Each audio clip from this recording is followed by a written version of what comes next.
nandito na kami sa Naiya because we're going to have another adventure. Yeah! Ang oras alas 2. Ang flight namin 7:30. Excited kasi to. Takot ako maiwan ng aeroplano. Inakabahan ako. Mas saan ako inakabahan? Ano? Sa trabaho. Bakit? Kasi internet. Gagawa natin yan ng paraan. Actually, our destination is sa Laos. I don't know if it's pronounced as Laos or Lao, pero Laos na lang. Sige. Wala kasi tayong direct flight sa Laos currently, no? So, ang gagawin namin, pupunta muna kami sa Bangkok. Magpa-fly ulit kami papuntang Lao. Ang flight time namin is parang 5 a.m. pa. So, tatambay kami ng medyo matagal-tagal sa Bangkok Airport. Lumipat na pala kami, guys. Nandito na kami sa Coffee Bean. So, nag-order muna ako ng hot choco. And then, habang naghihintay, kasi 3:30 pa lang, no? Book ako ng SIM for Laos. Gamit yung Klook. So, pakita ko sa'yo. Ito siya. 4G eSIM for Laos. Kasi 7 days pala yung 15 gig. Okay. 573 pesos siya, guys. anong pag... Ayan, guys. Tapos na kami sa immigration. Grabe. Tagal din namin sa immigration. Mga 1 hour kami doon nakapila. Kasi sobrang daming tao ngayon. Kasi it's a Saturday and it's a weekend. Kaya siguro ganun. So, ayan sa akin. Wala namang tinanong. Basta binigay ko lang yung passport ko tsaka yung ticket. Tapos, ayun na. As in, walang tinanong sa akin. Sa'yo, anong tinanong sa'yo? Kung may kamag-anak sa gobyerno, anong trabaho, just kailan daw balik. Yun lang. Ayan guys, nakalimutan kong sabihin. Hindi lang pala kami ni Levi yung magtutour. Lagi naman dito. Andito din si Tintin. Tintin! Hello! At saka si Marge. Hello! Pakita mo yung kagandahan mo. Ikot ka. Nag-board na kami guys. Nakabahan na ako. Boarding na. Kinakabahan. Ako sa immigration na ako kinabahan. Ikaw sa plano ka kinabahan. Ako matutulog lang ako para. Matulog ka lang. Joke lang. I got you. The pathway to other countries.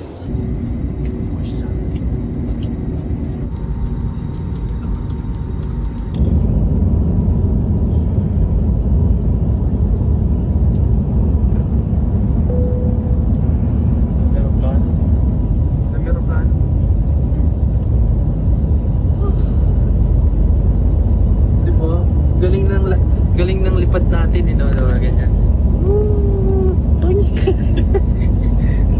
Naman. Hindi ba ganun? Ganda, pakita mo.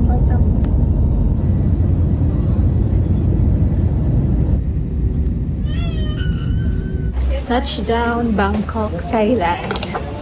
Di pa natatapos dito ang ating biyahe. Pupunta pa tayo ng Laos. So ngayon, tatambay muna tayo dito sa airport ng mga 3 to 4 hours. And then mamaya, lilipad ulit tayo papuntang Laos naman. Meron mo na kami nga asikasuhin. Alam nyo na kung ano asikasuhin mo. Tatay na ako. Ako din, actually. Kanina pa akong pipigil. Okay, TMI na. Time check pala guys. 10:37 PM na. Kami dito dumating sa Bangkok. Kaya pala linis dito guys. Dahil sa robot na to. Sinaapakan ko agad. Dudumi ako agad. Bastos ka. First hot meal, ano yung sa'yo? Wala sa Bangkok ako. Mag-curry tayo sa Bangkok. Curry. Chicken curry. At sa akin, Bangkok ba to? Pang Bangkok ba yan? I think so kasi may maanghang. Open mo nga. Chicken. Time check. 2:45 AM. Nandito na kami sa 3rd floor kasi mag-check-in na kami for our next flight which is papuntang Laos na. So ayun, pwede daw kami mag-check-in ng 1 dito sa counter 1 to 8. Kaso mukhang wala pa talagang tao. Ayun na. It's a ghost town. Guys, we're gonna check in na. Si AirAsia naman tayo ngayon. Nakalabas na kami ng immigration. Simple lang ang immigration dito. Pero masyadong... Lantina lang, no? Wala. Wala. Parang ano lang siya. Walang fingerprints lang. Para siyang domestic flight lang, ganon.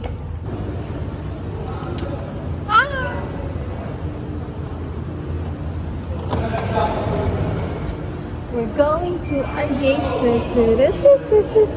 Parang domestic something lang siya. Tulugan na. Domestic flights. Mongo. Mongo. Egg noodle. Ang sarap. Cafe. Egg noodle and fried chicken tayo. Ang sarap. You want? In fairness, di na ako masyadong kinakabahan ngayon. Kasi alam niyo kung bakit. Mas malala yung antok ko. Kesa sa kaba. Na ano na tayo kanina, naubos na lahat ng energy ko kanina do sa first flight natin. So ngayon, medyo chill na lang tayo pero antok na talaga ako. And then after this flight, hindi pa natatapos doon.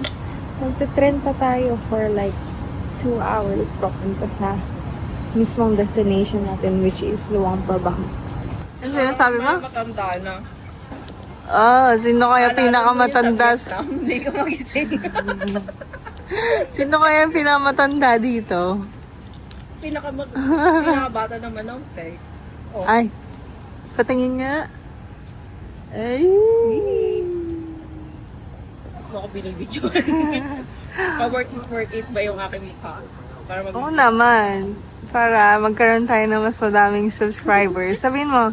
Ano sabihin mo? Right na pa. Yun. Ano yun eh? Ano yung gamot mo? Oh? Talaga. Pag tumatanda talaga, may maintenance na eh. Stupid tips oh. Skyflakes. Cream oh. Ayan, may dala-dala kami.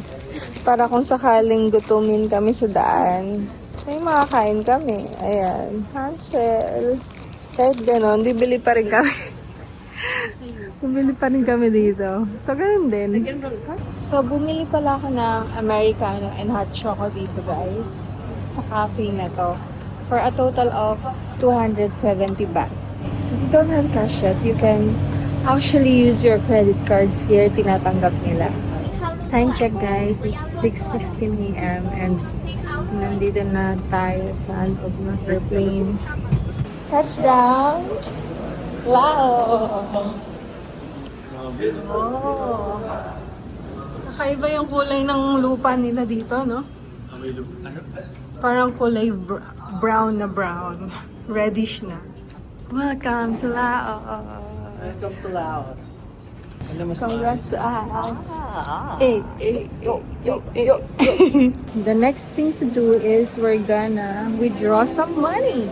Oh, money. Money. Donation box. Oh, ano yan?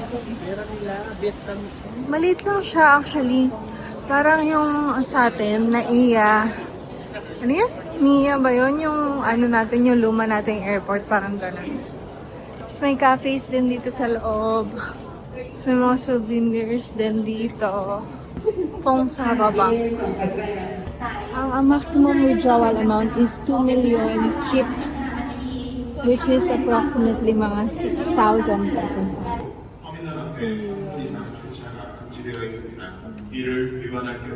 Sabihin mo sa kanila. Ayaw nito. Ayaw ng BPI. BPI, debit card, Tsaka Gcash. tsaka Gcash. Ayaw niya. Gcash kasi yung kay Tin. So, asa lang kami ngayon sa aming ninang. Tinang. Ninang namin ngayon ay si Marge. Ang tanong, may pera pa ba yun? Yun lang. Gumana yung BDO debit card ni Marge. Ah. So, kung may BDO kayo, yun na lang yung gamitin niyo to withdraw here. So, ayan, naka-withdraw na kami dito.